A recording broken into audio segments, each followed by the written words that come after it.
بسم الله الرحمن الرحيم. الحمد لله الذي أنزل القرآن بلسان عربي مبين، والصلاة والسلام على سيدنا محمد النبي الأمين وآله وصحبه أجمعين، وبعد، فأعوذ بالله من الشيطان الرجيم. بسم الله الرحمن الرحيم. يا أيها الذين آمنوا اصبروا وصابروا ورابطوا واتقوا الله لعلكم تفلحون. صدق اللہ العظیم. میرے محترم دینی ایمانی بزرگوں اور بھائیوں، آج ہم ایک ایسے فتنے کی داستان سننے جا رہے ہیں جس نے علم و عقیدے کی بنیادیں ہلا دی، ایمان کی دیواریں لرز گئیں اور اہل حق کے لیے ایک فیصلہ کن گھڑی آ گئی. وہ ہے فتنہ خلق قرآن، اور اس فتنے میں کھڑا وہ مرد قلندر امام احمد بن حنبل رحمہ اللہ علیہ.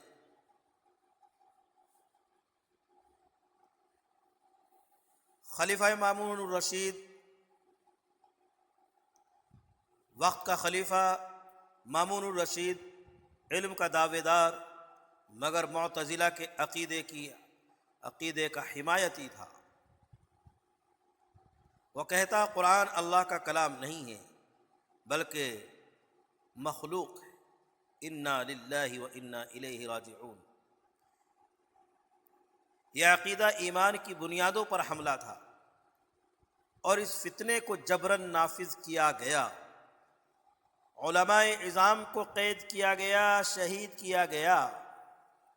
کچھ نے زبان سے اقرار کر لیا، کچھ چھپ گئے، مگر ایک نام تھا جو ڈٹا رہا، احمد بن حنبل. خلیفہ وقت نے امام احمد بن حنبل کو پیغام بھیجا، احمد لکھ کر دو کہ قرآن مخلوق ہے ورنہ سزا بھگتو گے. حضرت امام احمد بن حنبل نے فرمایا اللہ کا کلام اس کی صفت ہے اور صفات مخلوق نہیں ہوتی. حضرت امام احمد بن حنبل کو زنجیروں میں جکڑا گیا، گھسیٹا گیا بغداد سے خراسان تک، پھر قید میں ڈالا گیا. کھانے کو نہ ملا، نہ سونے کو ملا. آخر کار دربار میں پیشی ہوئی. قاضی پوچھتے ہیں کیا قرآن مخلوق ہے؟ امام احمد بن حنبل نے فرمایا قال اللہ عز وجل الرحمن علم القرآن خلق الانسان.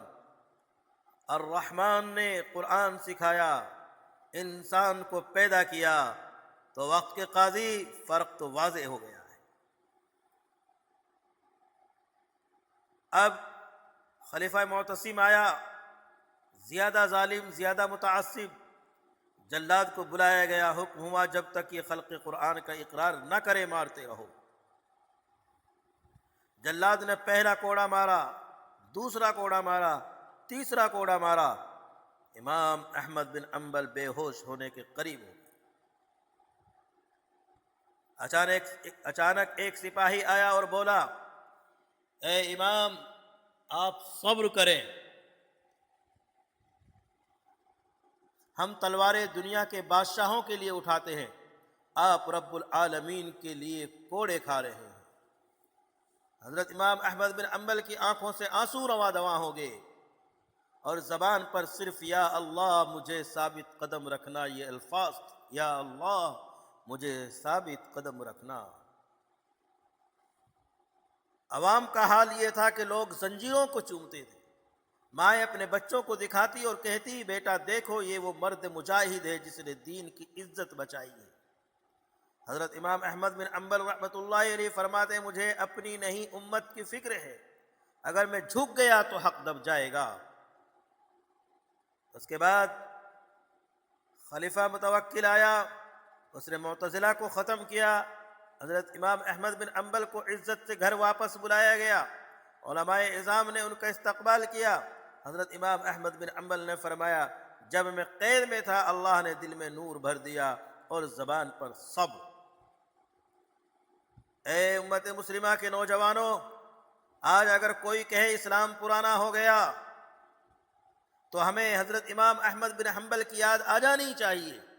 آج اگر کوئی سچ بولنے سے ڈرتا ہے تو کوڑوں کی آواز امام احمد بن حنبل کی صورت گونجے، ہر عالم، ہر طالب علم، ہر خطیب اگر امام احمد جیسا حوصلہ لے آئے تو فتنے دب جائیں گے اور دین سر بلند۔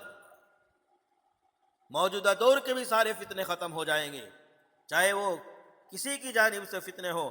انشاءاللہ ثم انشاءاللہ ہمارے اندر استقامت ہو، ایمانی استقامت ہو، قلبی استقامت ہو، پھر دیکھیے کیا ہوتا ہے۔